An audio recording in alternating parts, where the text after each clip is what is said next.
Hello મિત્રો, કેમ છો? તો હું આજે આવી ગઈ છું સત્તાધાર ભૂત બાપાના મંદિરે. તો તમે ભૂત બાપાના મંદિરે જોઈ શકો છો. પ્રસાદીમાં જલેબી ધરવામાં આવે છે. એ જલેબી તમારે ત્યાં ને ત્યાં જ ખાઈ જવાની હોય છે, ઘરે લઈ જવાની હોતી નથી.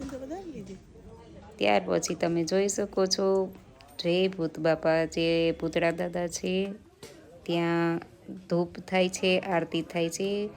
ત્યાર પછી સત્તાધાર આપા ગીગા બાપુની આરતી થાય છે અને ધૂપ દીવા થાય છે. પ્રસાદીમાં પહેલો થાળ પૂતળા દાદાને ધરવામાં આવે છે. ત્યાર પછી આપા ગીગા બાપુની જગ્યાએ બધા ભક્તોને પ્રસાદી આપવામાં આવે છે.